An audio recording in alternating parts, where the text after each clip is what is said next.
You can measure the size of an elephant. You can clock the speed of a cheetah, but you can't quantify the heart of a kings, queens, and in-betweens. Welcome to Dr. Boxing Talk. Stream starts now. The champ is here! The champ is here! The champ is here! The champ is here! The champ is here! The champ is here! The champ is here! The champ is here! If I tell you I'm good, probably you will say I'm boasting. But if I tell you I'm no good, you know one line.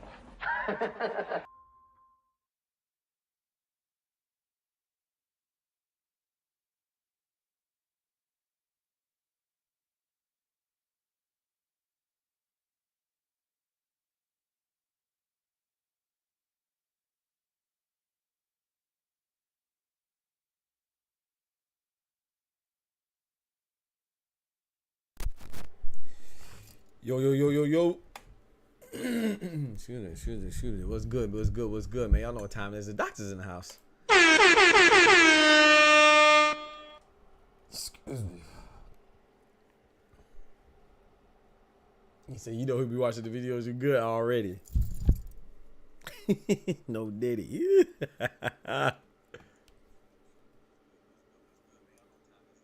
Already, man, already. Yes, sir, man. Yes, sir. We here today, man. Let's get it. Oh, I knew my camera's gonna be messed up. I meant to check that first. What are we doing? There we go. Should be good now. Hold on.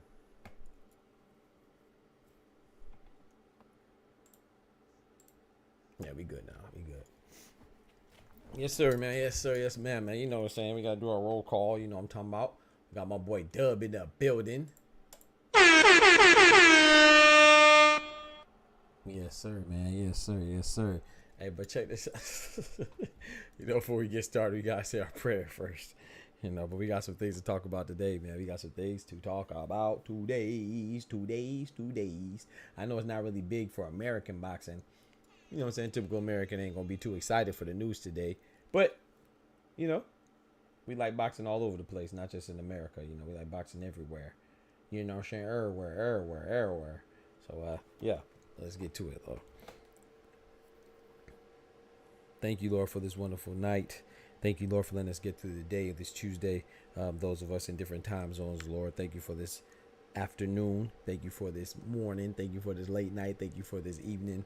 You know that it is for me on the East Coast, Lord. Thank you for granting us with your glory and your presence in our lives, Lord, as long as we accept you, Lord. Thank you for always forgiving us for our sins and our missteps and our, whether it's intentional or unintentional, and always giving us the opportunity to set things right, Lord, and ask for forgiveness and repent, and you granting us that said forgiveness, Lord.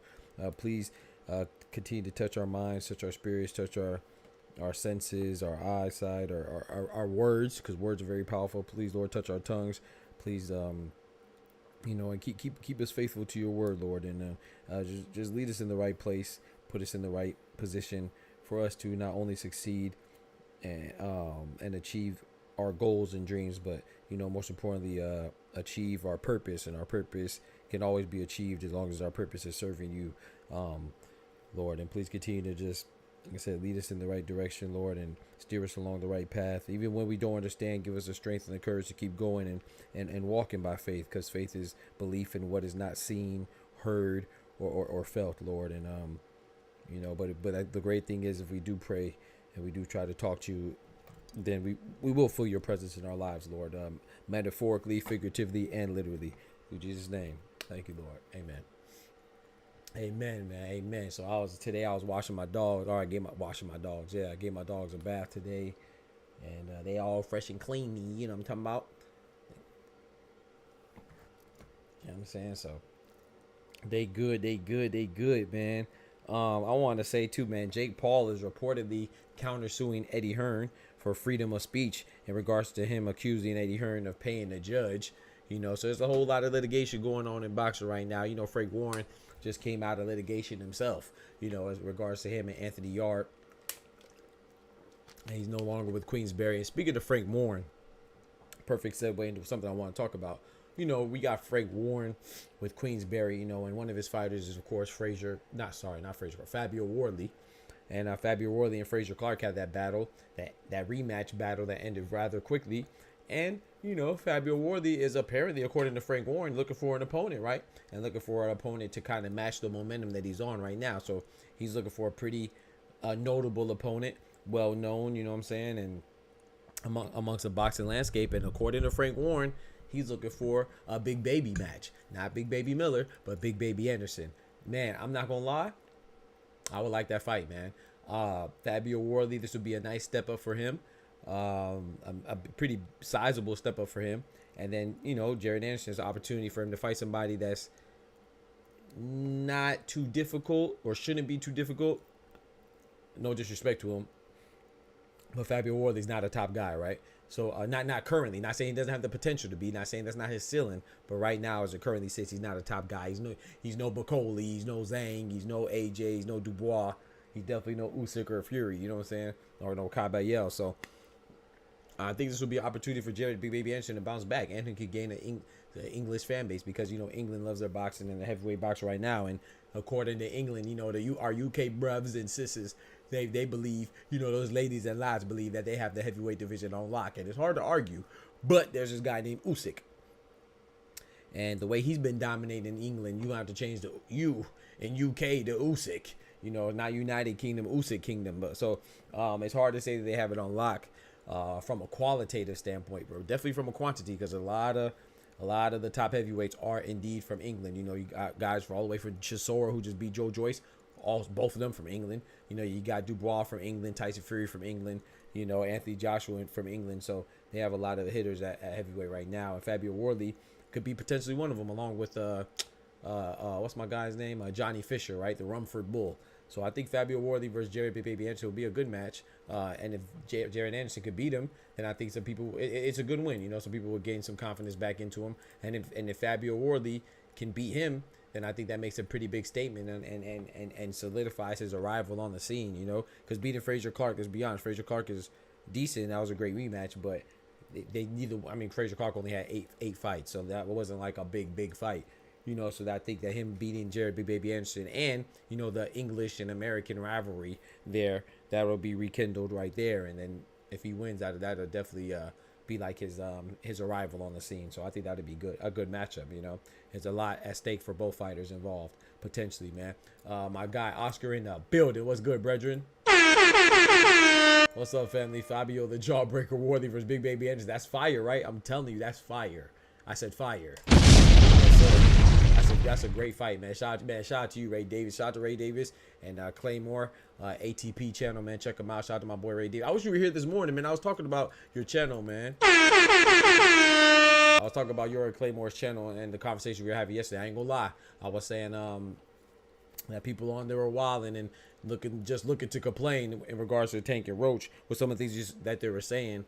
But it's not that I think Roach and Tank is a bad fight.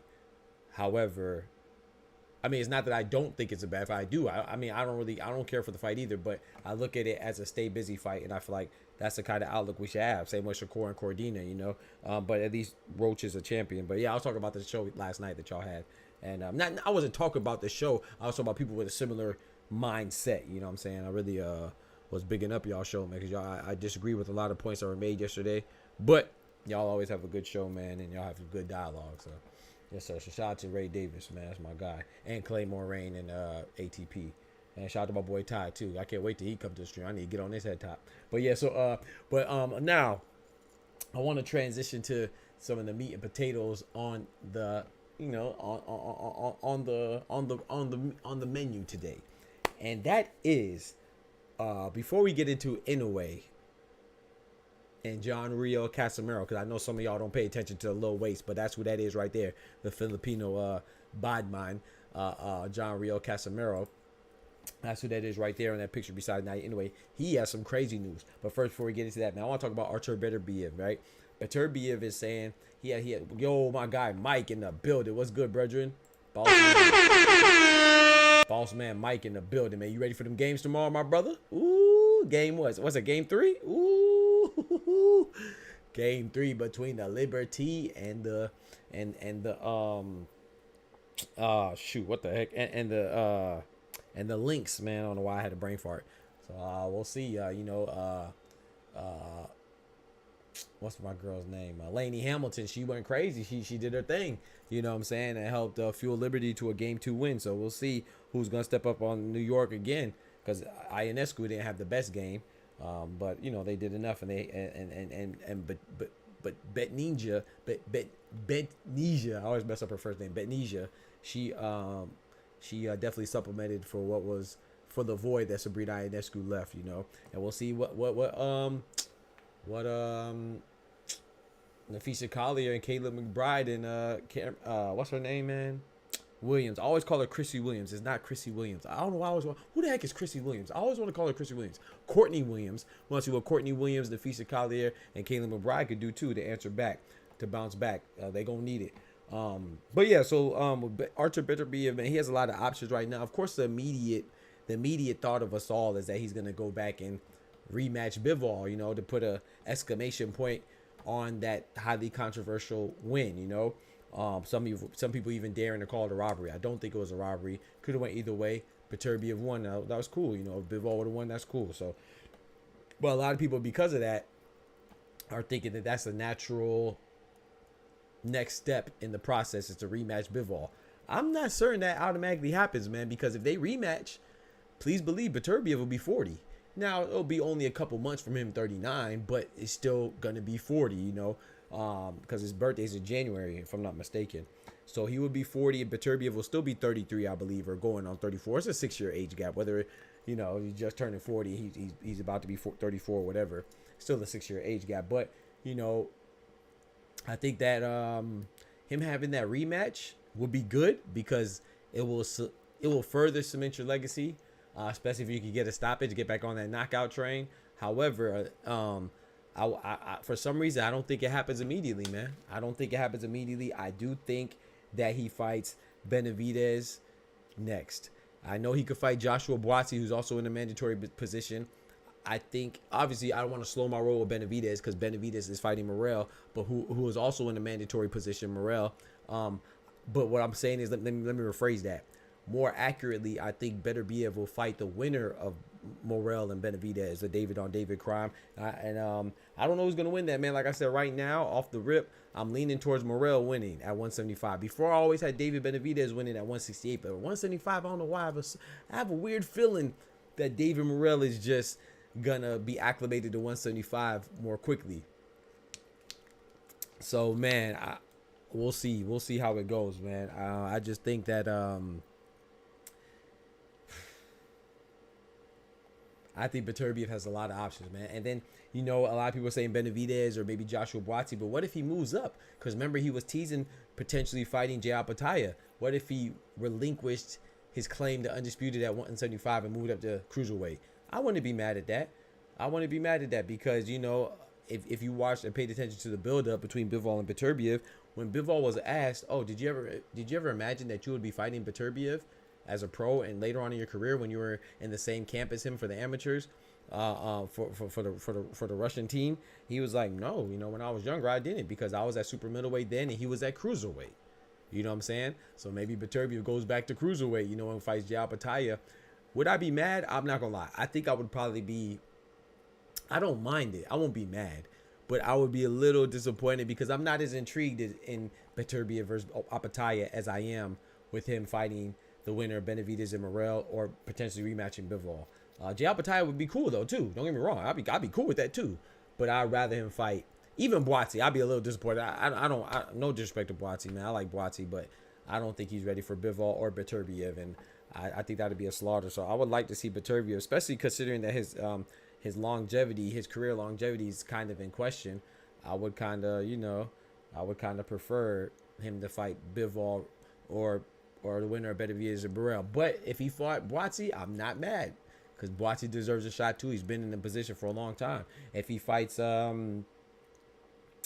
Bivol rematch, I would love that because, you know, that could potentially set up a trilogy. But if he fought Jai Opetaia, I'd be cool too.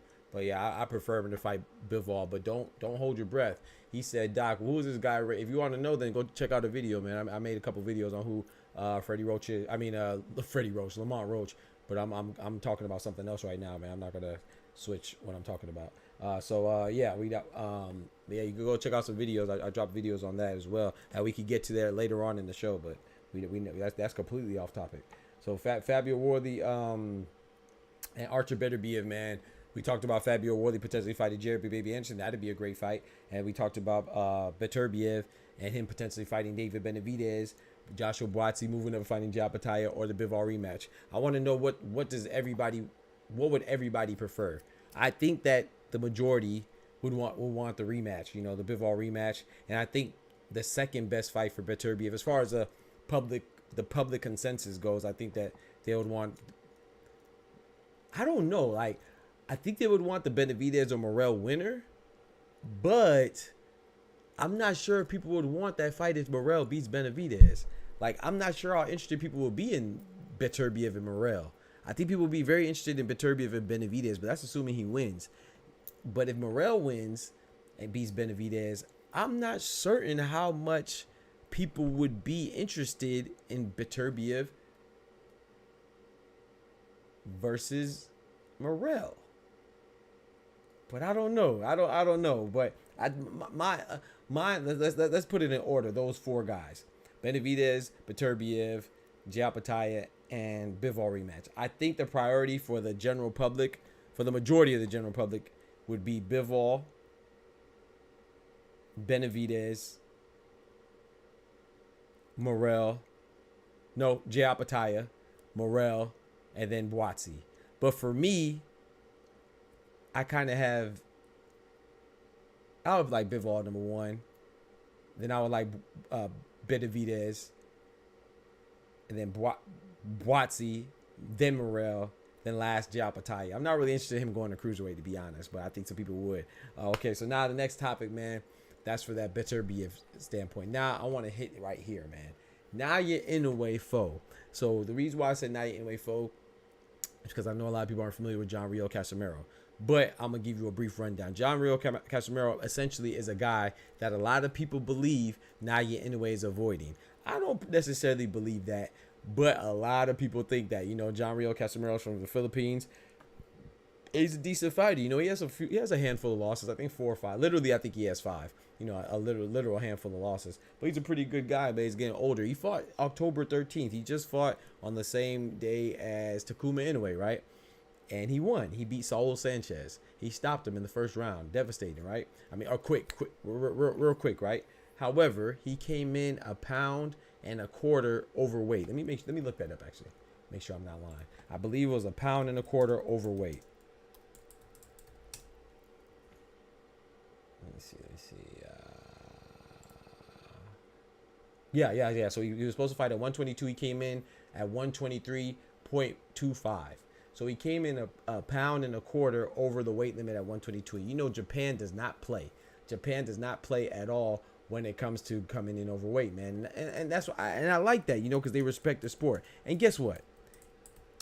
Subsequently, the fight still went on, but Japan has decided that he is banned. He is banned in Japan for a year. So he has 4 losses. Sorry, he doesn't have 5 losses. He has 4 losses. He has 4 losses and 1 draw. So I was mistaken. I said 5 losses. I forget it was 4 losses and 1 draw. He has been banned for a year after beating Saul Sanchez by first round stoppage. And I applaud this, man. I know some people won't like it. I applaud it, man, because I think Japan is very in tune with the boxing culture. As now, I'm not talking about the fanatics. I'm not talking about from a fan standpoint. I'm talking about from a respect standpoint, an integrity standpoint. They believe in the sanctity of boxing and preserving boxing and taking it seriously. So any type of unprofessionalism, any type of antics that will invalidate the sport, anything that will put a fighter's health at further jeopardy than it already is by punching on each other, they take it very, very seriously, and they reprimand the fighters for that. This guy was banned a year, chat, not PEDs. Not having loaded gloves. He was banned for missing weight by a pound. He's banned for a year. I think that's fire, bro. And the guy that he did it against, Saul Sanchez, he's American. So only like they're like super protective of the Japanese fighters in particular. No, they just like the sport and they respect the sport. And I think that when these things happen, it will force others to also fall in line and respect the sport more and be professional, man. And I like Riel Casimero. I'm not saying that that he's always unprofessional, but this was an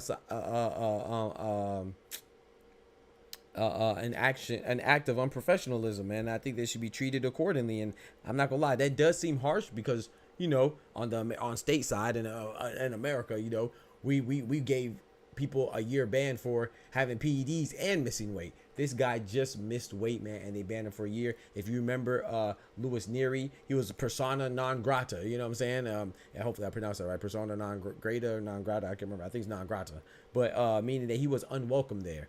He was a person that was unsavory, you know, in Japan. He was banned in Japan for missing weight, and he had another previous infraction of PEDs, and they banned him indefinitely until they relinquished the ban in order for NAOYA INOUE to put them paws on him. So I love that, man. I think it's a great gesture for the sport. I think that it helps clean it up because boxing is very dangerous, man. Like I said, it's a very dangerous sport. We all know that. We've seen people get hurt, sometimes fatally, unfortunately, and you know, it's just, if you can have any opportunity, if you see a potential opportunity to mitigate injury or just respect the sport or keep or upkeep the sport or keep the, you know what I'm saying, preserve the sanctity of the sport, then I think you should jump on that, man. And it sucks to see Riel Casimero out for a year, but he's not out in the sport. He's just out in Japan. He can still fight in the Philippines. He can still fight in America. He's still fighting in Australia, so on and so forth. But in Japan specifically, they said, I'm not going. We not going. And, you know, you mess up, then you get punished for that. Feel free to video call in and show, yes, sir, thank you so much, man. And show a face of wild statements, facts. You know what I'm saying? And show your face of wild statements about the boxers. Like, share, and subscribe. And yes, many of us have called in and showed it. Thank you, Dub. Shout out to Dub, man. That's a fact, bro. Yes, sir. Yes, please have your camera on, man, because it helps for when I make clips and stuff. If you say something good or have a good take, I might make a clip of you, make it short. So yes, please call in and help me. You know, just help the channel grow, and you get your thoughts off, man. And I ain't gonna yell at you, but I will let you know that your take is wild. You know what I'm talking about? But yeah, so I think that I thought this is a good move by Japan. They always try their best to upkeep the sport, and I think this was another instance of that, man. So shout out to Japan. I know it seems a little harsh, but just do your job, because a lot of times when you do cancel fights, it hurts the other fighters' pockets, and not only that, it puts the fight in jeopardy from a fan standpoint. And you know, people might travel to see you or attend the event just to see you, and then your fight doesn't happen. That's number one. Number two, which I think is no disrespect to the fans, because I'm a fan, but most importantly, I think, is what about the other fighter that you signed up to fight? He might be dependent on his money. Like, look at Janibek and Mikhailovic, right? Janibek came in, he missed weight and he tried to make weight to the point where he fainted. You know, he missed weight and still fainted. You know, to the point he was hospitalized in order to make weight, and the fight was subsequently canceled. And I think that's just a disservice to your opponent. And it is supposed to be a gentleman's sport, right? At the end of the day, so you know you should, and a lady sport as well for the female boxers. You know what I'm saying? One time for the ladies. So yeah, it should be a sport to be treated as such, man. Just do your best to upkeep your end of the bargain, man. You know. So yeah, Riel Casimero in Japan is banned for a year. Banned in Japan. So those people that want NAOYA INOUE to fight Riel Casimero, he ain't gonna be fighting him no time soon. I'll tell you that, for at least 365 days. You better get that through your head. But I would like to see NAOYA INOUE fight Riel Casimero, though. I'm not gonna lie. All right. So speaking of NAOYA INOUE, though, too, NAOYA INOUE may find himself in some hot water too. You know, some potential litigation is coming for him. You know, there's this guy there's a manager by the name of Vadim Kormilov. Yeah, I'm sure that name is probably familiar. He's the same guy that manages Dmitry Bivol and Viktor Postol and some other guys too. Ruslan Provatnikov, I believe, as well, and you know, MJ Akhmadaliev and Dmitry Bivol, right? So you know that he was talking about going to court to protest the controversial decision in regards to Bivol and Beterbiev, right? That's what he said he was going to do. He did that yesterday. He's going to protest it, right? Well, apparently he loves the court, because he's back in court again potentially on October 29th, because October 29th is when the IBF will ask for a purse bid for NAOYA INOUE to fight as mandatory. You know, and the crazy part is, purse bid for him to fight his next fight. And Akhmadaliev said, hey, hold on now. I'm the mandatory of the WBA. You know, Sam Goodman might be IBF.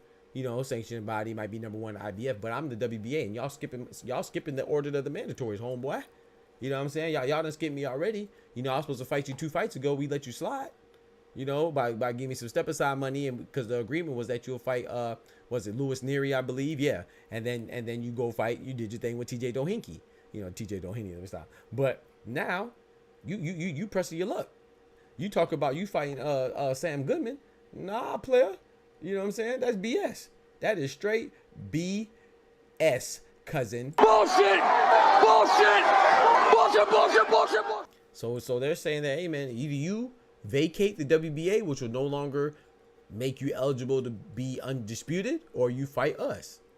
So they say, hey man, you don't have to fight us, but you're gonna have to vacate that, because we should be able to go for a belt, because it's technically our turn. And MJ Akhmadaliev has indeed been calling him out for a while, NAOYA INOUE for a while. In fact, that he was in line to fight INOUE, but he fought Marlon Tapales, and Marlon Tapales beat MJ Akhmadaliev by a controversial split decision, you know, and he went on and fought NAOYA INOUE and lost, as you know, by stoppage, I think in the 10th round or something like that.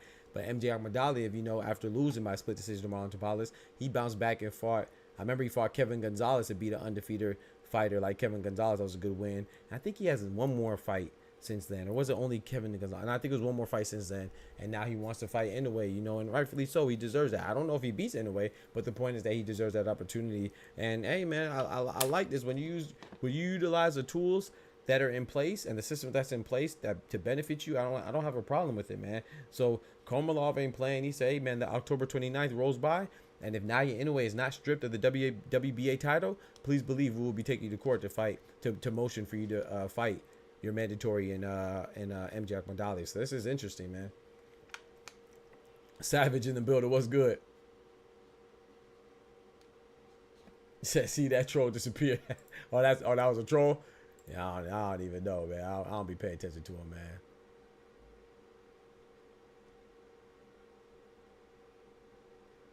Oh no, they be trolling or what? But yeah, I can't let them sidetrack me. I gotta go on with the show, because people just come in and just say random stuff, which I don't mind, you know. But I gotta work on what I can control, and you know, I gotta stay on topic, because you know, I can't let people just throw me off and dictate what I'm talking about, you know.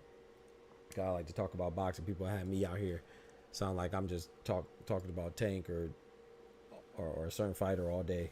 I don't like that, man. So, but I'm gonna address it later on if he's still here. But if he's not, then go watch the videos, man. That's why I make videos.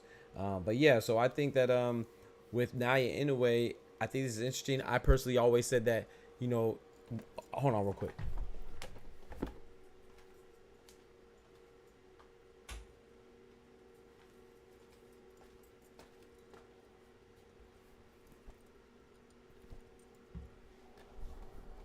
It was a troll. That's what Dub said. I didn't know. I just thought they wanted to dictate the chat. Shout out to Dub though. But yeah, I was wondering why it was so hot. I didn't have my fan on.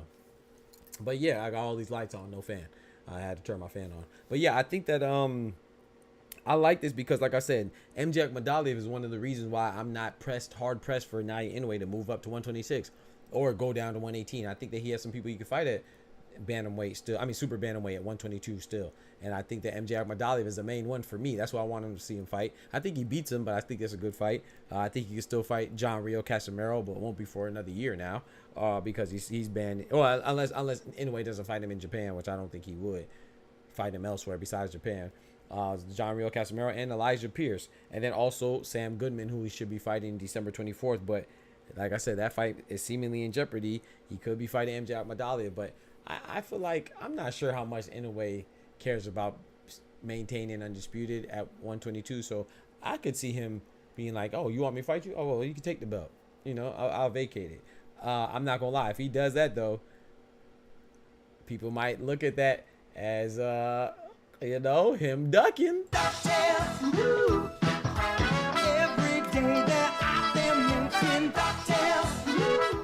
I'm not going to say I necessarily will, but I'm not going to say I necessarily won't. Because, like I said, MJ Akhmadaliev definitely does deserve this fight. He's been in position for a while. And I don't know, man. I'm not going to say we be ducking him outright, but I do kind of feel like, I'll be like, why you ain't fight him, you know? But at the same time, too, I don't know how much the demand is there either. But then again, there are smaller weight classes. I don't know how much the demand is there for anybody else. I know there wasn't a demand for TJ Doheny, right? You know, Louis Neary, I'm not sure if that was more so of a get back for the history. I don't think that was really a demand. So I'm not really sure how much the demand is there for anybody at those lower weights. But I will say MJ Akhmadaliev is signed with Matchroom, so you have the Matchroom and Top Rank affiliated fighters like that. So I think it could make a little stir, make a little noise, but I don't know how much people will want any of those fights, to be honest. But I would like that fight, man. And if that doesn't happen, I think Sam Goodman is a decent fight too. Like I said, I'm not mad at that either, man. But you know, I do want to talk about also, which I talked about earlier today.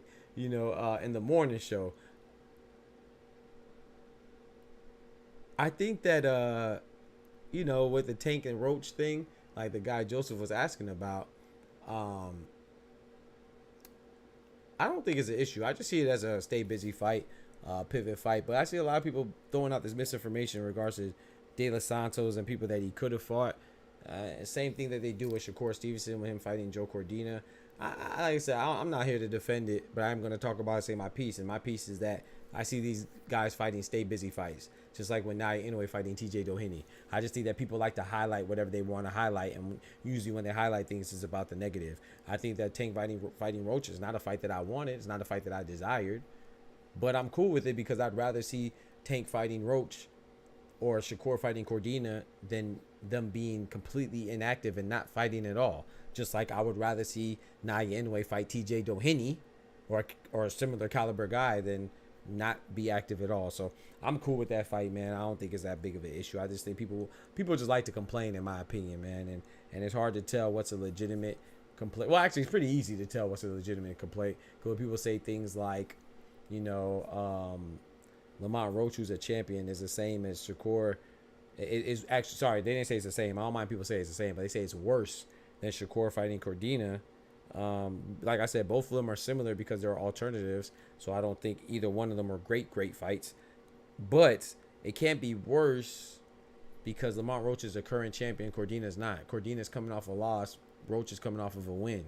So that's just you speaking emotionally. But hey, it is what it is, though, man. But next up, though, I want to switch the topic again. Like I said, I don't want to stick with that. I want to talk about Bakram Murtazaliev versus Tim Tszyu. That fight is this weekend, man. I'm looking forward to this fight, man. It's tough because I was watching some more Bakram fights. I was watching this fight against Jack Koke again. I saw that fight, and I think I saw one other fight by him, but I need to watch some more. And I think Tim Tszyu could beat this guy. Not just, of course, he can beat him, but I think he will beat this guy.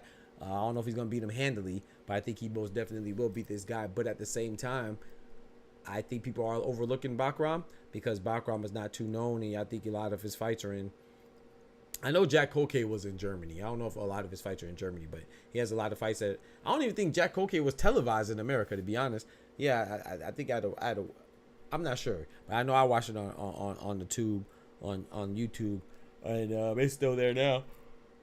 It's a good fight. You know, he stopped Jack Koke, and he has some other fights too that I'm interested in looking at. But I think that Tim Tszyu would be able to wear him down towards the middle rounds. You know, I think that Tim Tszyu is just a sharper puncher. I think they're both tough guys, but I think Tim Tszyu is I'm not gonna say tougher, but I do think that he's a better boxer, and I think that he's more imposing, more imposing than Baccarat, more physical. But we shall see, man. I think that's a great fight to be made. I mean, that we're gonna have, and I think that it'll be real interesting. No disrespect to Baccarat, but as a selfish boxer fan, I would rather Tim Tszyu win because it makes 154 that much more interesting. Because then Tim Tszyu could potentially fight the winner of Spencer Fundora. If Fundora wins, and they could have a rematch,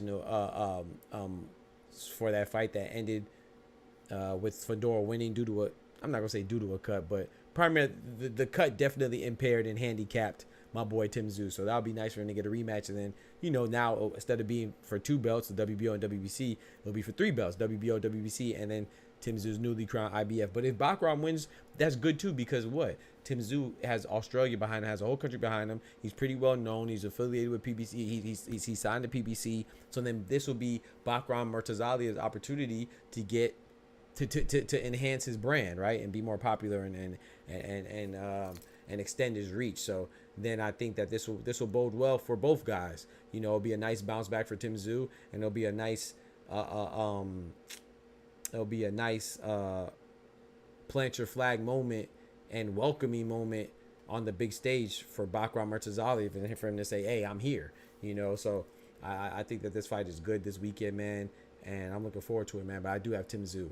I feel like it's going to be a long night for Tim. I think it's going to be a long night too, in the sense of wearing him out. He's durable. He's a durable fighter, or at least what I've seen of him so far. Yeah, he's a very durable. I think he's durable as well, and he gets stoppages too. Let me look at his record. I know he has. Let me see, man. Let me look at his record real quick.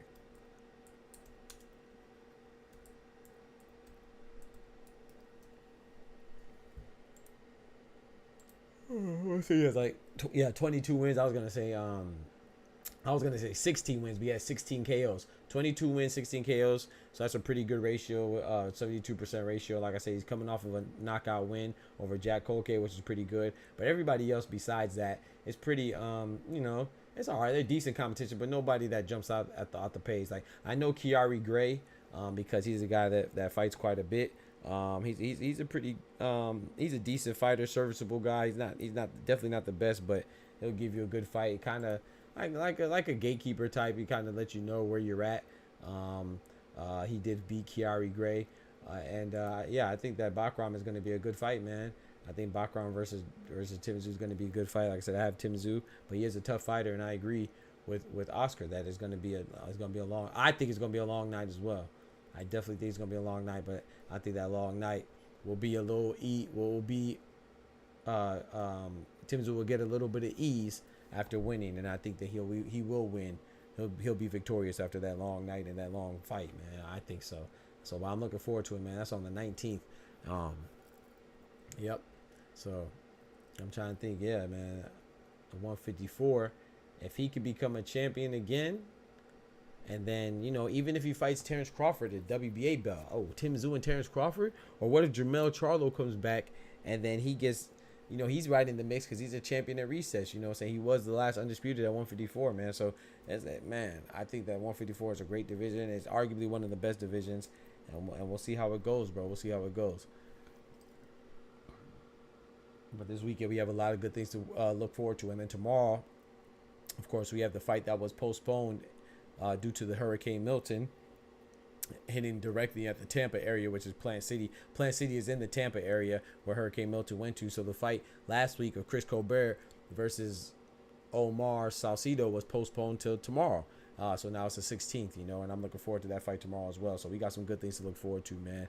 And yeah, that's about it for me, man. Because I'm not gonna lie, I'm not feeling too hot. You know what I'm saying? I'm freaking like. I'm not sick, but my throat hurting. You know, so I You know me, I got to get in that work though, bro. I feel like I be letting people down if I don't get on, and I want to get on too. That's how I know I love this stuff. So I love talking boxing, but also don't want to be handicapped for this weekend. This great boxing, man. So I might just need to go ahead and have a little short show. But I did want to talk about one more thing as well, man. I want to also talk about this Janibek fight, man. Janibek versus Shiraz. If it's ordered, bro, that's a good fight. I think people are sleeping on that fight. I have Janibek, but man, I can't sleep on Hamza Shiraz. This will be a definite step up for Hamza. Hamza, last time we saw him, I think he beat Tyler Denny in 2 rounds. And then before that, he handled the hell out of Austin Williams or Tiger Williams, and I think that's a good fight, you know. And but I just think Janibek is gonna be too strong. I think Hamza Shiraz he kind of stands up a little bit too upright, which is not a bad thing if you keep people at range and keep them at bay. But I think Janibek is slick enough and imposing enough to get in to close enough proximity to impose his will. And you know, I don't think Hamza Shiraz's range is going to be enough to keep him out for the duration of the fight, you know. So I anticipate Janibek to use that pressure and eventually get to breaking him down. Now, I will say this though, against Mikhailovich, my boy did seem to get a little winded. I know he said that he's going the distance trying to get some rounds in. I don't know how much I believe that for sure. I think that he was a little winded, especially towards the end, and I think that Hamza Shiraz will take advantage of that. So if he can't come in with better conditioning, like I said, he didn't say it, and he got Mikhailovich hurt in like the 2nd round. But I think that in my opinion, he was visibly gassed a bit. So I'm gonna be looking out for that, and if that happens, then I think Hamza Shiraz can definitely take advantage of that vulnerability. You know, you don't want to be getting gassed, but you know what? Also, that's indicative of him potentially struggling to make 160 in the first place. So you know what happens when you struggle to make weight. Ask Ray Ford. We just seen him against Nick Ball. You feel drained, you feel sluggish, you feel slow, and you're definitely gonna feel like you're not fully yourself. If your punches won't land with the pop that you're accustomed to have them landing, and cause a significant amount of damage, or as significant amount of damage as it usually does. So you know, you kind of handicap yourself if you don't make weight in a reasonable fashion where you can keep all your functionality. So he could be, we could potentially see Janibek be in trouble against a live dog like Hamza Shiraz, and it could be partially because, you know, he'd be struggling to make weight, and he tried to fit his fat ass in his 168 boots into 160 boots. You know what I'm saying? Shiraz beat up Ammo Tiger, right? Yes, sir. Yep, he beat up Ammo Tiger. Yep. Yes, sir. Shiraz definitely beat him. Yes, sir, Dub. He beat him during the 5v5. And then remember, we just saw him again too, though, Dub. That wasn't his last fight. That was the second to last fight. Remember, his last fight was on the sheesh, what card was that?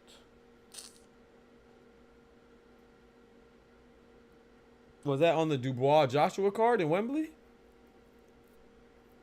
I think it was on the Dubois Joshua card. Hamza Shiraz versus Tyler Denny. Don't quote me though, Dub, but Tyler Denny we just saw fight. His fight before Hamza Shiraz was against Felix Cash, I believe. Yeah, Felix Cash, I believe, was the second to last fight, and then we just saw him again on the Joshua Dubois card, I believe. I think so. Don't quote me on that. It was recent though. You know, his win against Tyler Denny, but I'm just saying I don't think Austin Ammo Williams would beat Janibek, and I don't think Tyler Denny would beat Janibek. So if we're going off of that, then I think that Janibek is going to be by far and wide the most formidable opponent that Shiraz has faced, you know. So while I think he's open for the challenge, obviously, I think it's a tall task. We'll see how it goes, man. As long as Janibek could be safe, could safely make the weight, which is a shame, which is shameful that we have to even consider that, considering he's a champion at that weight. He should be able to make weight fine. But if he doesn't make weight, or if he's injured or something like that, then that would change my pick, right? Maybe consider other things. But if he's fully healthy, I think that he beats Hamza Shiraz in a very good fight, though. In a good fight. Don't get me wrong. I'm not saying that I can't see Shiraz winning, but I think that I think Janabek Janabek Alim Kanuli should have won that fight, in my opinion. Is Discord open? Yeah, you can jump in. Yes, sir, you can jump in. Go ahead and jump in, man. And then I'm gonna go ahead and call it after that, man. I'm gonna ask you some questions and we'll see how it goes, man. I'm gonna ask you some questions. I'm gonna start. It's gonna be a short stream today.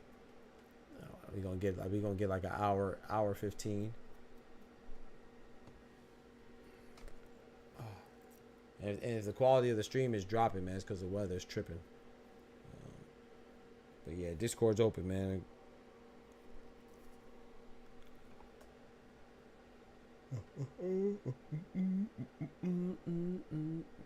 Excuse me.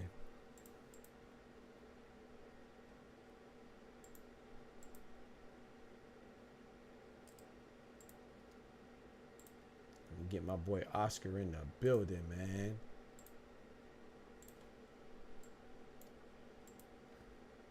Yo, what's good, brethren?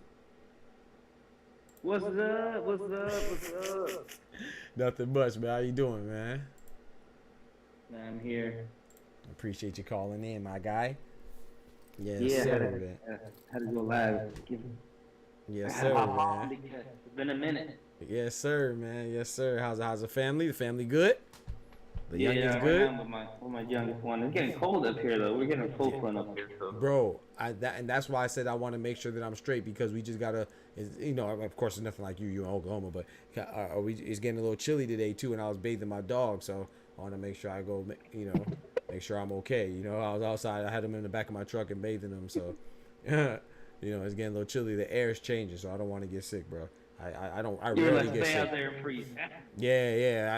I rarely get sick, but when I get sick pretty badly. You know what I'm saying? Yeah. It's like, are you like the type like you don't get sick often, but whenever you get sick, you're down like 2-3 days? Exactly. That's exactly me. But then I bounce back pretty quickly, thank God. But yeah, I'm out bad. But yeah, I want to ask you, man, what you think about Oh, sorry. Did you have anything else to say? My fault. Okay, I want to ask you what you think about that. What's my guy's name? Fabio Wardley versus Jared Anderson potentially, man. What you think about that? I like it. I really like too. it. I think it's gonna be. I think Wardley is still too green in boxing terms. I don't even think he's developed a style yet. But he swings wide, and like everything Wardley does, Baby Anderson can counter it real effectively because he's a very good boxer. I agree. Like just like I felt Haney matched wrong with Ryan Garcia. I think Wardley matches wrong with Anderson. Because with Anderson, you can't be swinging wide. Like this guy swings wide, not only with Clark, but like you look at his last fight, you like see him kind of not stumble, but like overthinking his step, going back and forth. When he goes in, he commits too much to the punches. Like I know it's heavyweight, so you gotta commit, but you can't be wide open. Right. And I think Baby Anderson can exploit that because we see like if there's one thing that separates Baby Anderson to the other heavyweights is that he can box and he can box very well. He's got the skills. He just didn't have the heart, but he showed me that heart with McCauley. So I agree. I think this is a good bounce back from Anderson. I think that's a great matchup for him. Now Wardley, the total opposite. I don't know who his matchmaker is, but I was like, hey, get rid of him. Get rid of him. But you know what's crazy though? It's Frank Warren though, bro. That's why I'm like, hold on, what Frank Warren? I'm not gonna lie, Frank Warren this year, he has impressed me with his matchmaking, bro. Like, it's hard for me to question it, man, but. Yeah, he said he's very excited. That's why I read the report, and he was like, Frank Warren, and was like, yeah, man, I want him. I would love to make Big Baby Anderson next. So I don't know, man. I was like, what does Frank Warren see? Because Frank Warren is going crazy with the matchmaking right now. Even Liam Cameron, they was like, who the fuck is this guy? And then all of a sudden I was like, oh shit. Right. And then Van Whitaker would say, off the top rope, off the top rope. Off the top ropes. And he just signed Liam Cameron. He signed him after that draw. He fully signed him, so now he's a Queensberry fighter, man. Shout out to Liam Cameron. That's why I say, hey, man, a lot of times you just put forth that effort, good things will happen, man. He put forth that effort, and even though the fight didn't end how we wanted it to end and didn't go down as we wanted it, the man still put forth a good effort, and he earned himself a deal. So shout out to Liam Cameron. In 4 rounds, he left everything in them 4 rounds. Yep. And you can just tell he was gonna leave everything on that canvas. And I think Ben Whitaker felt the pressure. Yep. He said, I'm ready to go. He got back, and then he's running it 2 hours later. And that, I don't know if you can show the picture, like if you can show the chat the picture of his ankle wrapping. Oh my gosh, let me pull it up. It looked like somebody drew that with a Sharpie. Bro, that looks so bad. It looks so bad, bro. It looks so bad, bro. I have never gone to medical school, and I do a better job than that. That's what I'm saying, bro. That's what I'm saying, man. When I hurt my ankle, man, I know my mama hooked me up better than that, bro. Like, come on, bro. No medical school needed. I was like, oh my god. And then Fraser Clark went out there with his jaw dislocated, like, oh yeah, mate, best doctors in the world.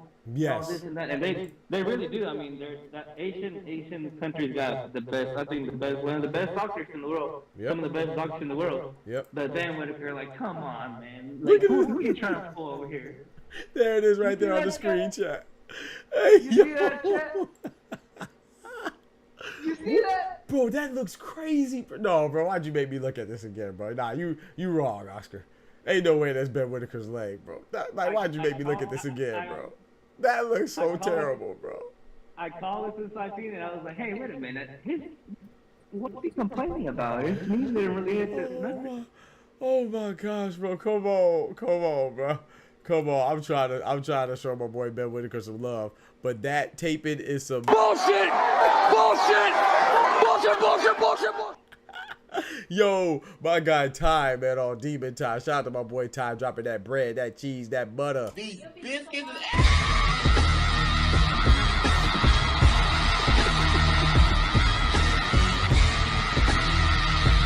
Yes, sir. Hey, Ty, I was talking about you this morning, man. I was talking about you this morning, some conversations in regards to the Tank and Roach fight, man. Shout out to you, though, bro. I appreciate the $10, man. Shout out to my boy with the super chat. My boy always holding me down, man. That's my guy right there. Oh, my boy. Hold on. That's the first one of the day, too. You coming in like a boss. Yes, sir.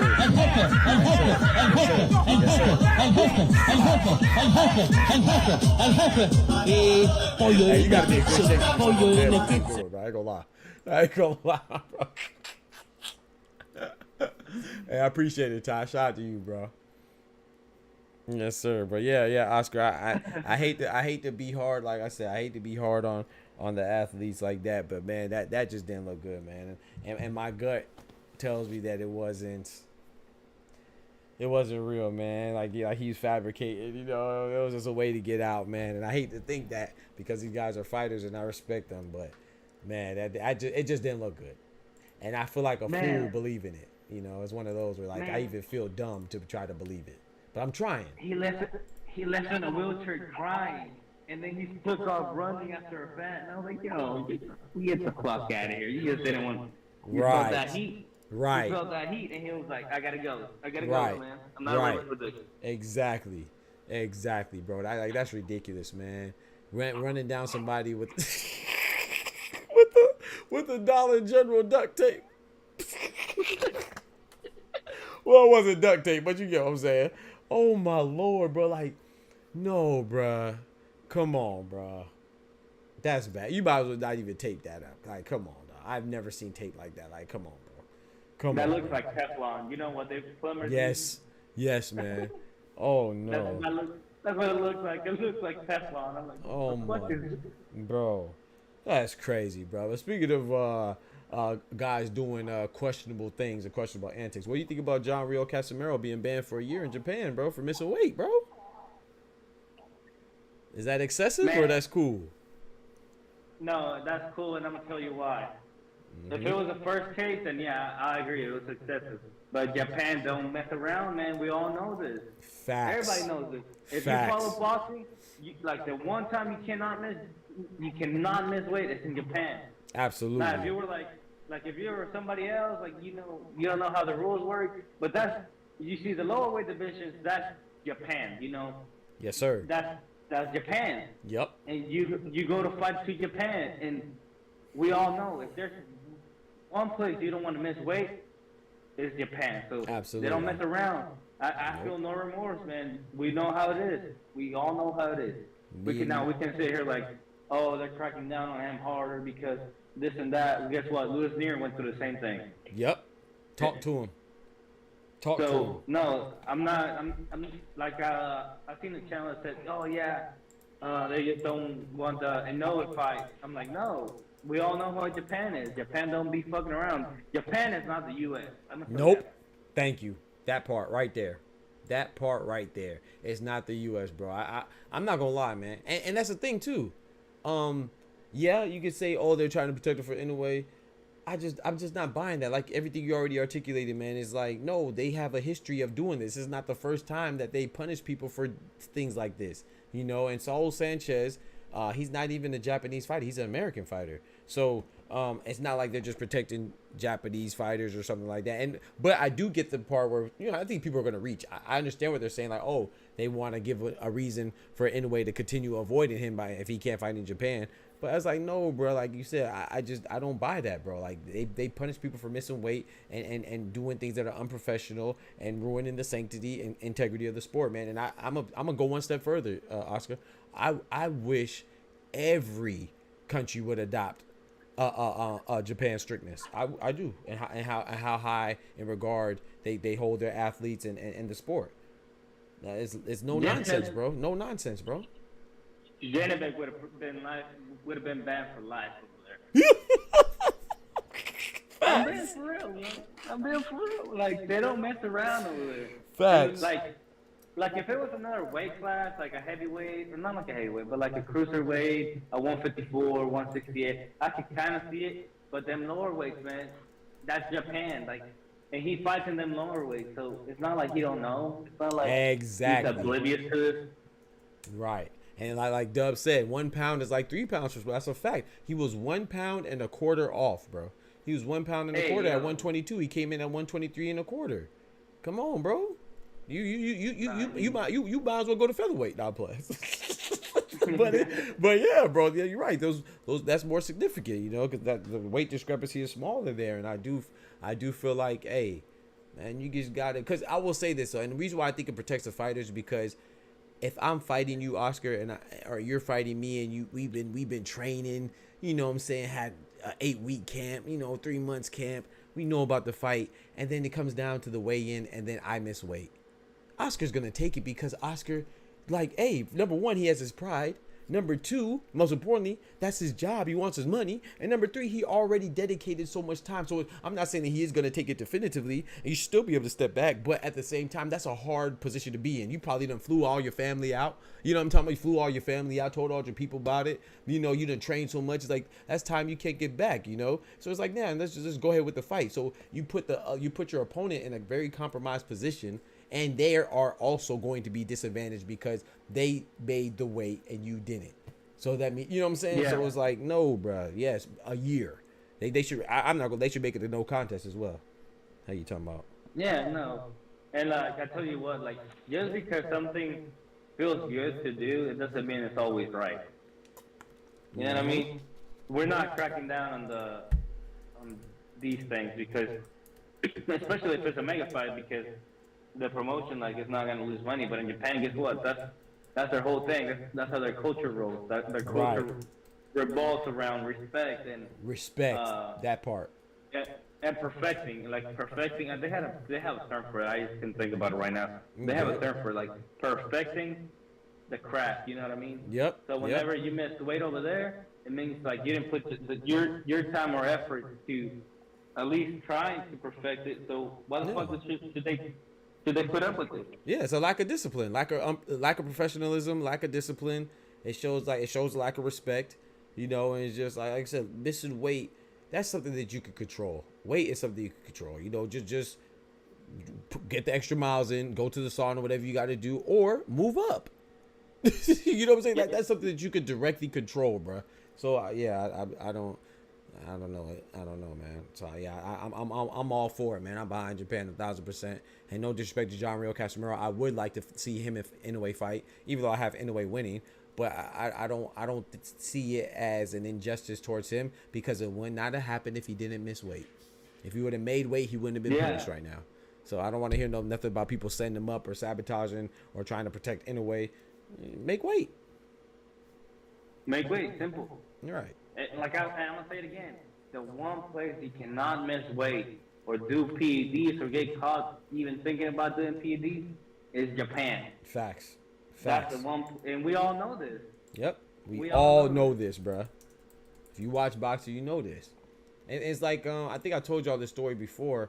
I was like, this one of the reasons why I didn't like Adrian Broner for a long time. I wish my homeboys here to vouch for me, but I didn't like Adrian Broner because I remember one time it was against Vicente Escobedo, and he came in overweight, and I remember Vicente Escobedo was crying, bro. The man was so. It's one. No disrespect to our ladies out there too, but you know, it's just a fact of life. Women tend to be more emotional. They cry a little bit more. You know what I'm saying? When you see a grown man cry, bro, you know he hurt, bro. Because he was in a position. He even said, he was like, man, you know, I can't turn down the fight. I need the money. You know what I'm saying? And I was like, bro, that's just kind of trash. And that's what made me that turned me off from Adrian Broner, man. I was like, bro, you know he did it on purpose too, or he just didn't care, and he knew Vicente Escobedo needed the fight, and he couldn't turn it down. If he would have turned it down, then that's a payday right there. That's all that time that he dedicated. If I'm not mistaken, correct me if I'm wrong, I want to say Vicente Escobedo, I believe he just had a baby or something like that. And his life choices are not Adrian Broner's responsibility. You know, I'm not going too far. But at the same time, it's like with Janabek, when he missed weight and was hospitalized. What about Mikhailovich? What about his team that he has to pay? What if somebody, a lot of fighters, you know, they're not in a position to where an advantageous position to where they can always be a full-time fighter alone. And even if they are a full-time fighter and they don't have to work on the side, what about their strength and conditioning coach? He probably has a job. What about their head coach? They might have a job. What about their, you know what I'm saying? They might have other jobs that they have to take away and dedicate, and depending on the money that they get for them to be compensated appropriately, you know what I'm saying, from the fighters. So, you know, you get people don't realize that a lot of these fighters, they have teams that go with them and they make sacrifices as well. And so when you playing with somebody money like that, yeah, it's like, you know, I could come, and Adrian Broner, you know, I remember that time, it wasn't like he tried to make weight. It was like, he was just nonchalant about it. He was like, whatever. And I was like, man, that's disrespectful, bro. I felt that was disrespectful. Shout out to Adrian Broner, though. You know what I'm saying? I rock with him now, but I remember then I didn't like him for a while. I thought that was very unprofessional. I thought it was just a bad look, man. No, fact, yeah. I mean, like I said, like Broner, I don't know. I don't know how to feel about Broner because I liked him for a minute, then I hated him, then I liked him again. So yeah. I did this for the hood. Remember that? I did this for the hood. Oh yeah, for the hood.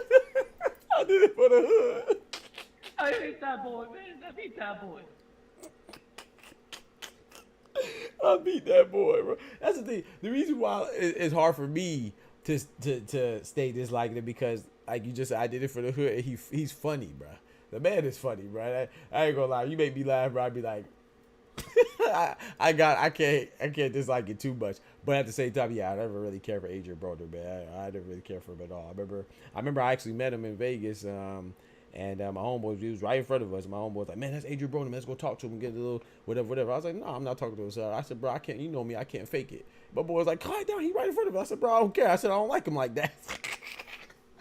My boy can tell it better, man. It just sounds better when he tells the story. He was like, all right, you keep talking. He said, man, he come over here, we fight. That's your fight. He said, that's your fight. That's not our fight. That's your fight. I said, man, I ain't care. I don't care. I ain't worried about Adrian Broner like that, man, or anybody else. Man, I ain't gonna hold my tongue. But yeah, I ain't saying that disrespectful. I just said, no, I don't want to talk to him. I don't like him like that. I can't fake it, man. If I don't really care for you, I don't really care for you. I could, but Adrian was funny though, man. But yeah, Adrian Broner, hey, man, I didn't like that. What about Tim Tszyu, man? Tim Tszyu is like, I know you already said it, but like Tim Tszyu coming in. Now let's talk about and it. And like that fight, I have a funny feeling again. Uh oh. I don't think he's gonna lose though. Okay. he's not gonna look as impressive, and I think people are gonna start doubting him. Like, does he still got it after he lost to Fundora? Did he lost his heart? Did he lost something? No, 154 is just that. It's just that right now. That division. I think that's the only, realistically, the only deep division we have right now. Yep. Because all the other divisions are very top heavy. Yep. Has a lot of depth. I'm talking about, like you said, from Terrence Crawford, Tim Tszyu, Madrimov, Boachuk. I don't want to even leave out Brian Mendoza. Of course, we got the beast Virgil Ortiz. We got Sebastian Fedora, Bakram Murtazaliev, all the way down to freaking Charles Conwell. You know what I'm saying? Jesus Ramos. Come on, bro. Erickson Lubin, Jermell Charlo. He ain't even come back yet. Jermell Charlo didn't even come back yet. That's like, bro, I'm at 10 guys already. All guys that could potentially be a champion. I know, and I know I'm missing some people too. I feel like I'm missing like 1 or 2 guys. I said Erickson Lubin, Jesus Ramos. Yeah, bro. That 154 is nice, bro. Yeah, it's nice right now. I mean, it's nice, bro. It's nice. What's the other card for that? Do you know? That's a good question. I do not know. That's a good question. I'm about to look it up right now. Man, you know how in the morning we were saying like, who was it? Benavidez and the Davids are giving the people what they want. Yep. Hey, Ryan Tiswar. Well, I mean, Ryan's giving the people what they want too, because it was clearly up to. I know they had a reclass, like a rematch clause. Yep. A rematch clause. Mm-hmm. But he could have taken that tank fight, but he didn't. So. Yep, I respect Ryan for that. Because I know it would have been too short notice. Like, you know what I'm saying? That's too short notice, man. You just came off of a tough fight with Isaac Cruz. I feel like if you would have took that fight, it just shows us that, like, a lack of confidence. Like, you're like, oh, okay, hey, this is my big break to get my big payday. Let me just go ahead and get it. You know, I feel like he would have shortchanged himself as far as when it comes to preparation. And shout out to Robert Garcia. I don't know this for sure, but I can imagine that he was a very he was very instrumental in helping to make that decision to, you know, work on your own time, bro. And no disrespect to Tank or whatever. I like that fight too, but at the same time, I want to see the reason why I like boxing, because I like boxers when they're competing at the top of their potential, you know, at their full potential and the top of their game. Yeah, so I want them to both have full time, you know, full camps, have the appropriate time to recover from their previous fights, and then fight. You know, I don't want nobody to. Talking about that, I would like Beterbiev to fight the winner and Bivol to fight the loser, because either way, I still got both guys winning. Me too. Hey, now that'd be nice if Beterbiev could fight the winner, and then Bivol fight the loser. Then that, like you said, that would make the rematch even more intriguing. Yeah. That will make the rematch of Bivol and Beterbiev even more intriguing. They both take out Davids, whether it's David, no matter which David they fight. Oh, that'd be crazy. That's if though. You know, I don't want to sleep on Benavidez, man. I don't want to sleep on Benavidez or Morel, but you know, Benavidez sounded real confident about Beterbiev, man. He was saying he knows how to beat him. I was watching a little interview, a little snippet. I ain't watched the whole thing, but I was watching that yesterday actually when I was going to sleep. For me, hey, what I've seen of Benavidez, he don't want that smoke with Beterbiev. He don't want it, man. I don't think so. He's gonna go 9-9. He'll go 9-9. His style he's got to change his style. And I don't think he can. I think if he changes his style, he will no longer be Benavidez. Remember with the fight against Boston, how he threw that blurry combination? Yep. That's night. That's night. Sleep. NyQuil. Instant sleep. Exactly. So I don't think he wants to smoke. I think. Yeah. I don't even know what happens there. Yeah, I don't know how. I don't know what he knows. Like I said, I don't want to doubt him because I like Benavidez. I like him a lot, and I think that, you know, his father's a good trainer as well, Jose Benavidez Sr. And hey, if they say they see something, I believe it. But I also believe that Beterbiev has seen similar styles to his before, and I don't think that Benavidez brings anything to the table that Beterbiev hasn't been exposed to or it won't be able to deal with. And it definitely don't want to get in exchange with Beterbiev as Bivol. You know, yeah. So you have Cesar Tapia, I know him, versus Andries Saavedra. I'm not familiar with him. Jonas Tellez, I know him. Johan Gonzalez, and then I know him. Yep, Daniel Perro versus Willie Jake Jr. I'm not familiar with them at heavyweights. And then Justin Valoria, I know Justin Valoria versus, I don't know how to pronounce this guy's name. Jewel Alguin. I feel like that looks familiar. Super featherweight. That Jewel Alguin looks familiar. Justin Valoria. I know Justin Valoria, if I'm not mistaken. Where's that fight gonna be at? Like, This is in Florida, actually, man. It's in Orlando. Oh, what you mean? What you was asking? Where are they gonna stream it? Oh, DAZN. I mean, no, I don't know. It might be on Amazon. It's PBC, right? So it should be on Amazon, but I don't know. No, this is DAZN. This is like DAZN. Yeah, it is DAZN. Wow. Is it a pay-per-view? No. What channel? No, Prime Video. It's Amazon. I'm about to say, why would it be on DAZN? It's PBC. Yeah, it's on Amazon. Pay-per-view? I don't think so. I think it's free. I don't know. I hope so, because if they're like $99.99, I'd be like, yeah, it's in Orlando too. Nah, it can't be. Let me see. It can't be. It got to be on. Yeah, it says Prime Video, so yeah, it's free. As long as you got Prime. Yeah, we got Prime. Let's get right. I'm on Amazon bitch. Yes.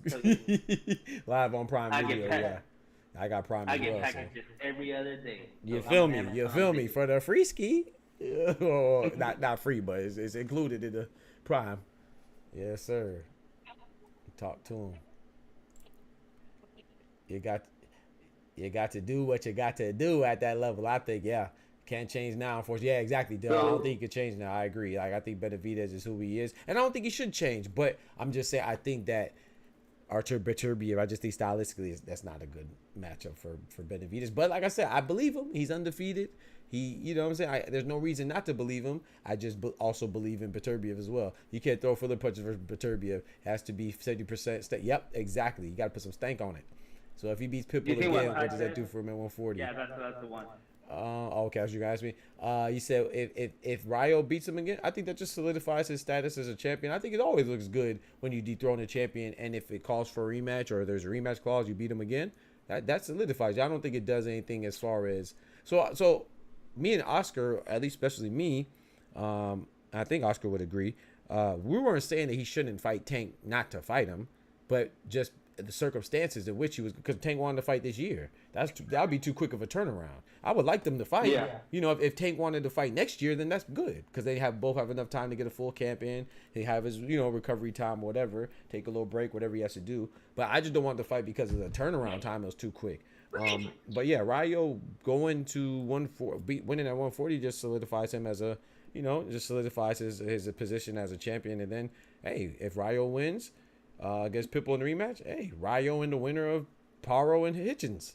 Why not?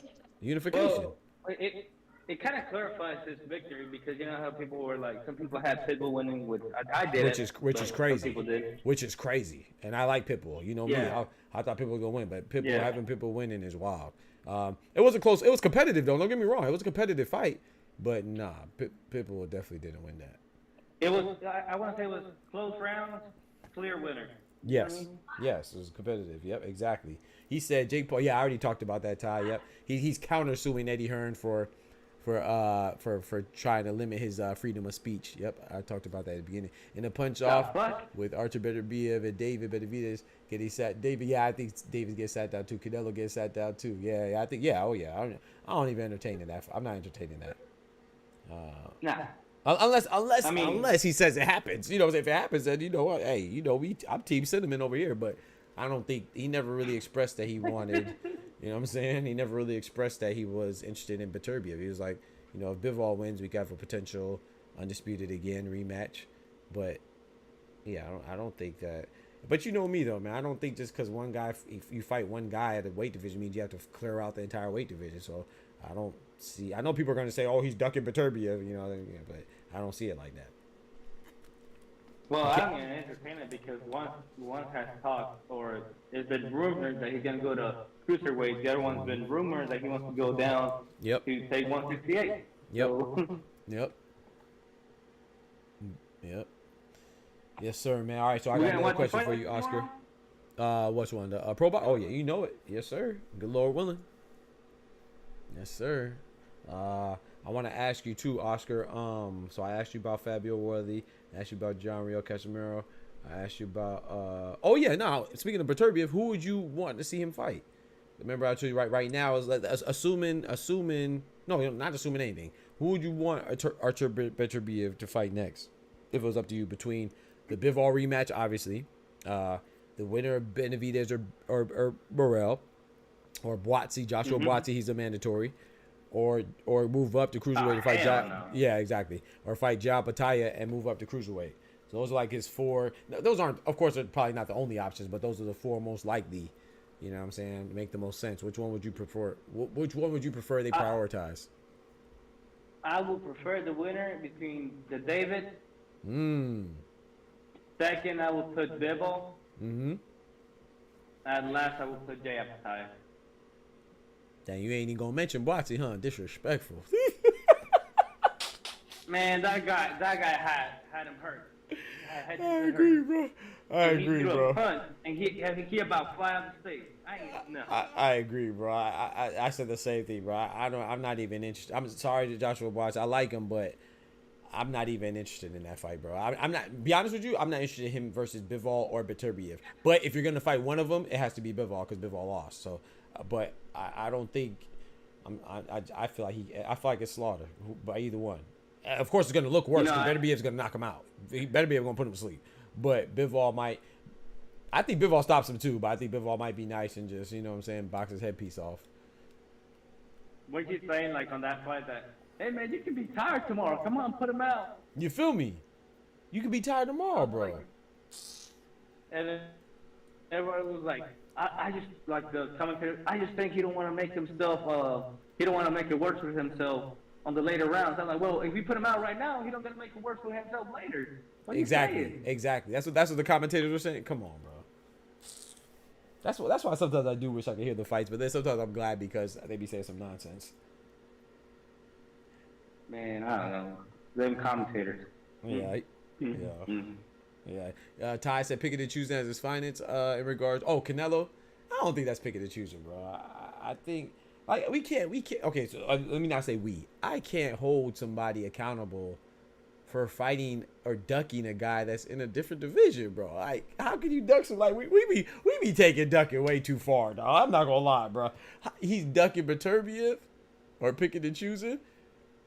I think that he said he wanted Bivol, obviously because he fought him already. So that'd make the rematch even more intriguing because not only can he avenge his loss, but he could potentially get undisputed at one shot.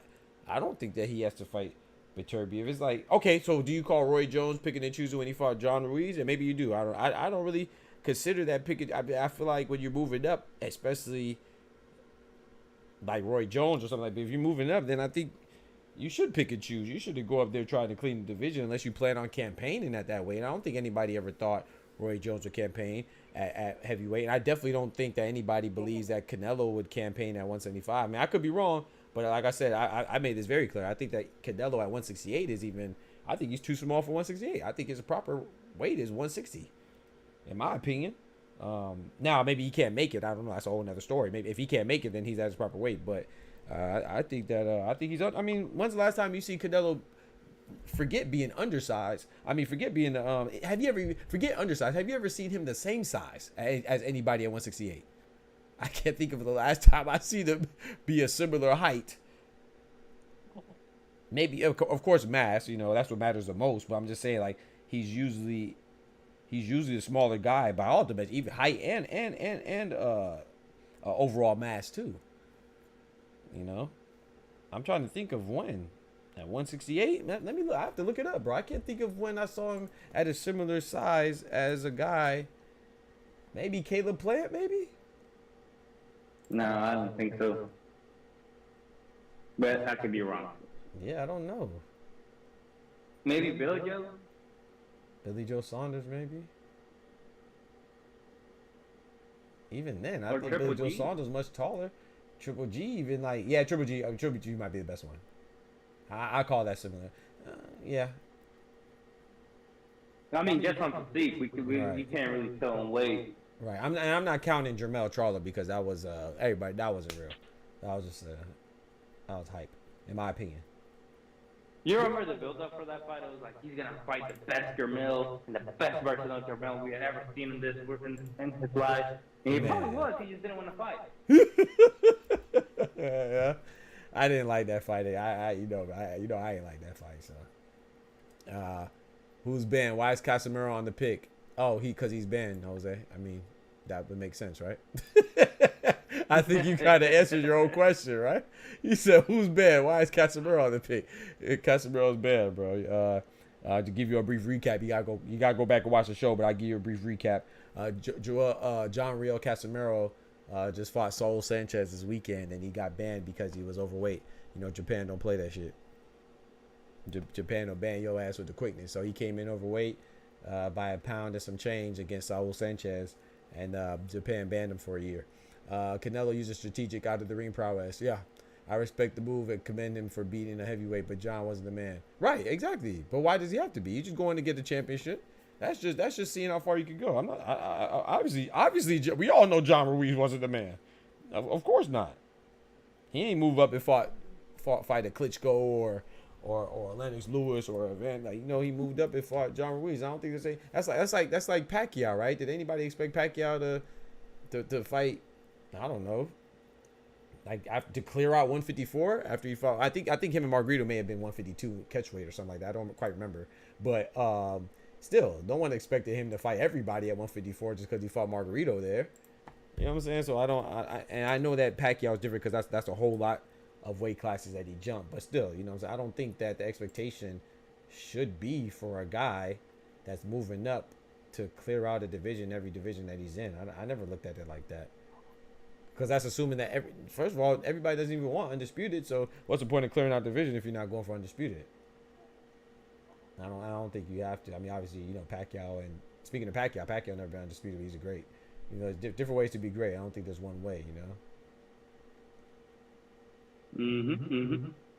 So yeah, but I ain't mad at you though. If you think that he should fight every champion at 175, or in this case, is one right now because Beterbiev is undisputed. We just have different perspectives on that. 18 months out of the ring, yeah. Best version of Jamel coming off the hand injury, yeah. Pac-Man didn't even weigh a full. Yeah, he didn't weigh, but Margarito did, right? Pac-Man didn't, but Margarito did. Yeah, that's why it was a catchweight. It was a catchweight to benefit Pacquiao because we know Pacquiao's not going to come in that big. That's not his thing. We knew he was going to be a smaller guy, just like we know Canelo was going to be the smaller guy against everybody at 175, and potentially, and likely the smallest guy, even at his division where he got undisputed at 168. Like I said, I can't think. Maybe like Oscar said, maybe Triple G, and even Triple G, he was bigger than Canelo. But that's not a bad thing because they're both at the same weight. That just is what it is. I'm not saying like Canelo's at a disadvantage, but I'm just speaking like I can't think of the last time.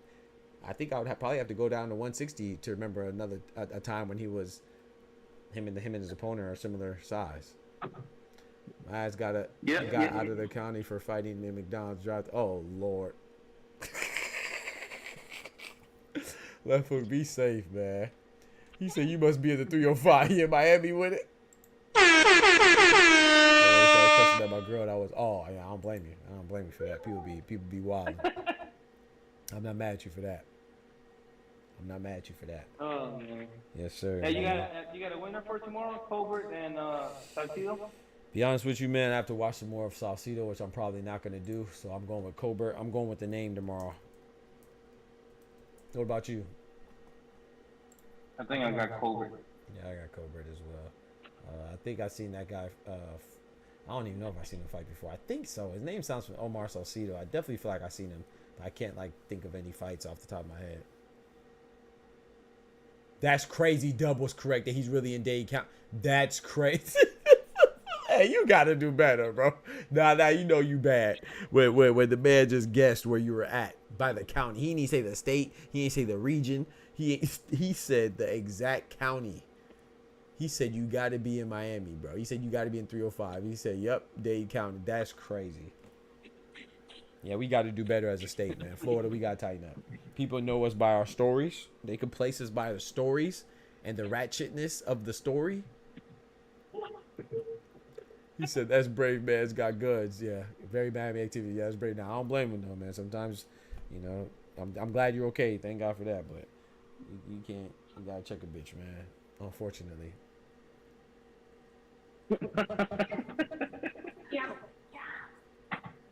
Oh, man. What's another boxing topic? What's coming up? Besides Tim Tszyu? Tim Tszyu, Adam Azim, and O'Hara Davies. Hey, no, man, come on.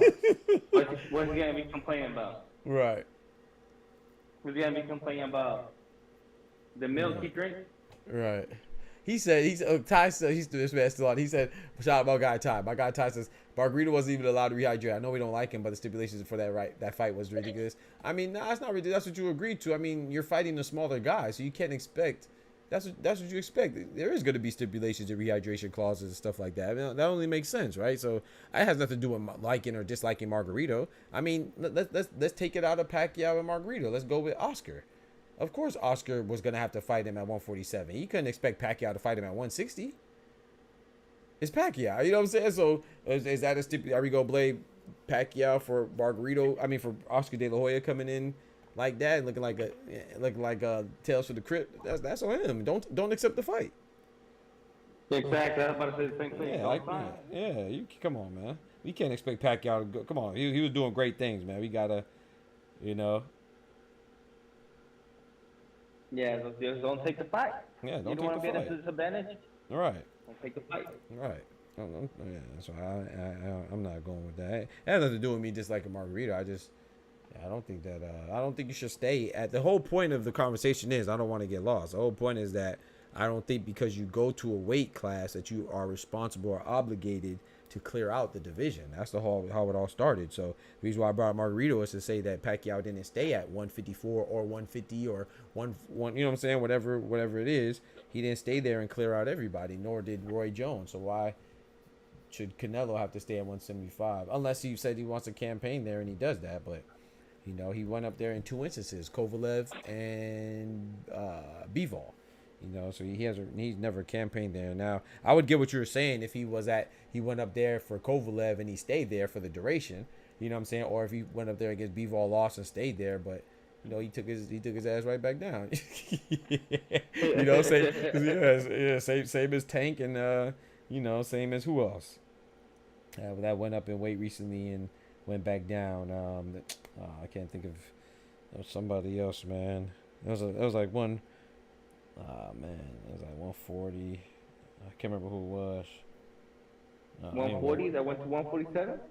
No, I went to 140 and went back down to 135 or 130. I was like, man, it's too big, you know. Dang, who was it? I mean, I guess I was Tank. Maybe I'm thinking about Tank and Barrios. Navarrete. I wasn't thinking of Navarrete, but that's a good example too. Navarrete went up there and who did he fight again? Berenchek, right? He said, "Oh no, this is too big. I'm going right back there." Bubu Andre, when they asked him, a lot of people were kind of mad at him. I wasn't mad at him, but when they asked him about why he lost to Benavidez, he said, "Man, what could I do? He's too big." Pause. You were big too. yeah, he was big too. But yeah, But I think it's one thing to be big and belong there. Like I said, even Andre, I'm not giving him an excuse. Benavidez handled his business, and he accepted the fight. But at the same time, I think that Andre would be more comfortable at 160, and I don't think there's anything. That was his first. It's not. Let me see. That was his first fight at 168, right? Demetrius Andre. I think that was his first fight at 168. So there's nothing wrong with that. I don't think that you go up to a division and you like, hold on, man. Nah, it's too much. So no, it's the second fight because he fought Demon Nicholson before that, and then Dave Benavidez. So that was his second fight at 168. Yeah, I think he's a 160. Wait, who he fought? Demon Nicholson, who was 27-6. Who the fuck? Yeah, exactly. yeah. Exactly. That's my point. So he fought somebody to get his feet wet. Pause. Hey, yo. Who the fuck is that guy? You know damn well who I am. Who the fuck is that? That's the whole point. You just made my point. If you're too small for the weight, why are you there? He's there to do something great. And then go, okay, so let me ask you something. So Terrence Crawford, you expect Terrence Crawford to campaign at 168 if he fights Canelo? Come on, bro. What are we doing?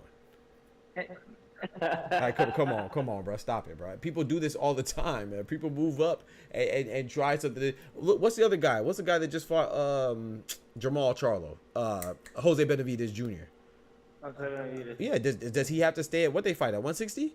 I think that was his first time at 160, right? Or maybe he fought one time before that, like a warm up too. But should he stay at 160? It was at 160. Yeah, it was at 160. Or was it 168? It might have been 168. You're right. It might have been 168. I thought it was 168, but I think it was. I think it was. I don't really. Yeah, you're right. It was a catchweight. You're right. It was no. I was right. It's at 160, but it had to be. It should have been at 168 because Jamal Charlo missed weight by 6 pounds. That's what it was. Yep. And he got fined. Yeah. And, yeah. He missed by 6 And pounds. Oh, He'd still be banned. In if it was Japan, no. he'll be banned for life. 6 pounds is crazy. Yeah. So it was supposed to be at 160, and that would have been Jose Benavidez Jr.'s second fight at 160. Because like I say, You know what Japan would have said? What they would have said? Like, you're banning your brother's banned because he's related to you. Ban everybody. Y'all twins. I can't tell the difference. Both y'all banned. Now, I feel you, Ty. You said if you too small for the weight. You said that was okay. I was responsible for Pacquiao. But even with Pacquiao though, like I said, Pacquiao was shooting for greatness, and you know that was. I'm sorry, no disrespect to I rock with Oscar. I think he's funny, but I will call him out too when he does some shady stuff, and he does a lot of shady stuff. But Oscar did that. If he wouldn't do that if it wasn't Pacquiao. You know, Pacquiao was a movement at that time. You know what I'm saying? So he come back and get a payday. Why not? You know, especially if you think you could possibly win too, like Oscar. Oscar's a GOAT, so he's one of the greats. So yeah, why not? He wasn't coming down to fight anybody. You know, he wouldn't have made that sacrifice to come down and fight anybody, just anybody. So You know that Oscar couldn't make weight when he was fighting with Pacquiao. I think he was missing it for like 2 pounds. And this is what his trainer was saying about it. But do you know that Oscar couldn't make weight for like the last night, like the night before the weigh-in? Yep. I remember when during that 24/7. Remember Pacquiao sent him a cake. And he got mad and threw it on the ground. He said, "Oh, you funny? Oh, you think you're funny?" Yeah, he sent him a cake because he knew he was struggling to make a weight. But go ahead with your story. Sorry, I coach was like, I don't know what they do. I guess they increase the room temperature or whatever, and then they made him eat yogurt, and then they put a shit ton of blankets on top of him. Like workout, put a shit ton of blankets on top of him, and cool him off, and then do the same, repeat the same shit. That's what his trainer at the time was saying. Okay. Or I think they brought him in just for that one reason. Wow. It just fits Boo Boo. I forgot that statement for back. Boo Boo was better off just fighting Mr. Kazak. Hey, he said, now I got to lose a day of work over court. Man, I'm sorry about that, bro. I have to lose it 2 days this week. My job is mad at me. My girl mad too. Keep your hands in your pockets, fellas. It ain't worth it. Yeah. I'm sorry about that, left hook. Sorry you're in a bad situation, man. That sucks. It ain't worth it, but at the same time, man, people, yeah, you just got to try to be the bigger and better person. But it's hard, though, man. Especially someone disrespect your lady, so I feel you. But I'm glad that, like Merle said, it could have got out of hand. It could have been worse. So I'm glad it wasn't worse because people don't fight these days, man. They talk like they want to fight and then pull out the heat on you. So everybody's tough until you throw that one punch and then right. Or like you can separate bitches. Right. Right. And they want to grab a gun and some more stuff. So I'm glad it didn't come out worse than that. But yo, man, I'm about to go ahead and call him, man. Gotta come back. Say it again. Ass whooping's gotta come back. I'm telling you, bro. Bring them back, bro. I remember growing up in Mexico, like 1 fight a week, maybe 2. You see what Not I'm me, saying? but like just in the block. Right. We'll keep everything in order. Yep. It's a respect. Then it was your turn to fight, and if you beat the other guy, then you knew you had to fight another guy. You know what I mean? Like we keep everything in check. Yep. Respect goes a long way, man. And people forget. You know, I think the internet has done that, man. They made people accustomed to disrespecting people with no consequence or repercussions, man. Yeah. They feel powerful until they get checked. Yep. But all right, man. You say you was getting. Yeah, I'm gonna go ahead and try to, make sure I'm alright and stuff like that, bro. I'm gonna drop another video too, so on this NAOYA INOUE stuff with MJ Akmadaliev probably. Yes, sir, man. Yeah, I'm gonna drop that in because he may NAOYA INOUE could be getting stripped, man. We'll see. October 29th. Good Lord willing. Hey. Yes, sir. I ain't mad about it. I ain't mad at it. Yeah, me either. I'm not mad, but I want to see what they do, because I definitely want to see him in MJ Ahmadallah fight. But I do think MJ Ahmadallah, if he's not going to fight him, he fights Sam Goodman. I wouldn't be mad at that either, because I like that fight too. But I do think MJ Ahmadallah deserves a shot. You know, yeah, if that's his mandatory. So just like same with Benavidez, you know, I think he deserves a shot if against Canelo at that time. And but I'm not saying now he has to fight him. If you don't fight him, then you know you got to give up the belt. You know, so it's not out. But it's not on NAOYA though. It's on WBA. You know, to enforce their rules. It's not on NAOYA or Canelo or whoever else. It's not on the fighters. It's on the sanctioning bodies. So he'd rather fight TJ Dohinky? Dohinky? You feel my me? My neck, my back. My neck and my neck back. and my back. My neck and my back. Mister, pause. Hey, Pause. Red, I'm hurt. Right. That joke is crazy, bro. Yeah, they can't at all, Ty. They don't even want to, bro. Yeah, let's see. Exactly. That's what. Let's see how Bob finesses it. Let's see. You know, Bob, old wily veteran. You know. But Oh, dude, I said a comment in the morning. I think you missed it. But it was like what were we talking about this morning? It was crazy what I was saying, like ducking or something. Yeah, I was talking about Loma. Yep. Like 18-3 and all that stuff, but I was mostly saying that when we gonna start appreciating boxing and stop talking about people that are making up ducking and all this stuff and just appreciate the fights that are happening or something like that. I don't remember exactly what I was talking about, but something like that. And grading fighters on the same rubric rather Yep. than make fighters That part too. Someone's got the talent. Yep. But don't what was it? Because you were talking about Edwin Dos Santos. Remember how they were saying, "Oh, that's Shakur Stratz." That's what people were gonna be saying. Yep. And then I was like, well, then you can say Loma, Teos, and Haney's crap. Oh, you said that, yeah, and I said, yeah, I agree with you. I saw when you said that. And then, but I was like, do you think the only reason Bob didn't make the only reason Bob made the Haney fight was because never in his mind that he thought Loma was gonna take rounds off like that. And he thought he was gonna beat Haney. Like he was 100% sure that he was gonna beat Haney. And the only reason he didn't make the Shakur fight is because he didn't want another Teo situation or Haney situation where his guy lost. Yeah. That's a good question. Bob is funny, man. Bob moves weird. He moves different. Yeah. He be looking for all the right business moves, man. And hey, he's been working for this long, so hey, who could argue with him? But not always conducive with, you know what I'm saying, giving the fans the fights that we want to see. But we seldom blame Top Rank though. But yeah, that's a good point. One thing I do blame Top Rank is them 40-minute waits, man. I can't. Oh my gosh, bro! Like they got to tighten up with their cards, bro. Those cards are ridiculously long for no reason, bro. It's the undercard. Undercards, bro. But shoot, yeah, man. I'm gonna go ahead and call it though, man. That shit don't make no sense. Yes, sir. I appreciate you, Oscar, for coming through, man. I'll definitely be on in the morning. Look out for the videos that's drop in chat. You know what I'm saying? Shout out to my boy Oscar for coming through as always, man. All right, man. Yes, sir, man. Hey, man, I appreciate you, bro. God bless you as well, man. Yes, sir. Shout out to my boy, man. That's my guy right there, man. Big Oscar in the building. Hey, Ty, you got to come through another time, my boy. You got to come through, my boy. Cause I wish you was in the stream this morning. I was talking.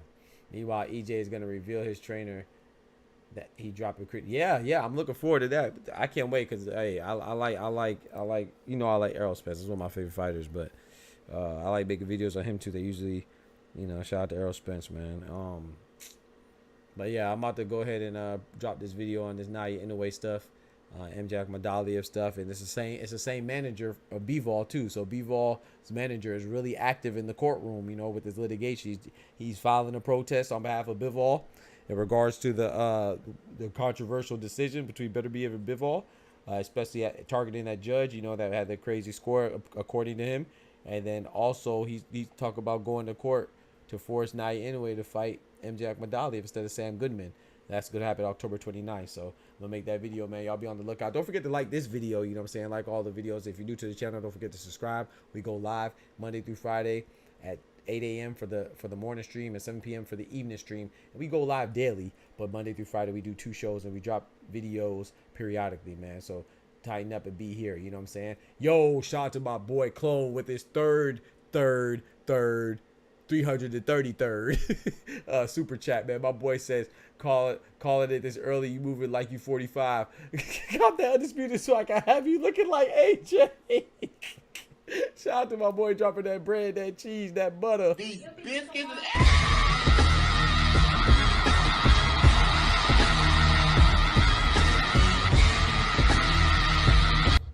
Bro, I know, bro. I'm selling, bro. I'm cutting it early, bro. We not even at 2 hours yet.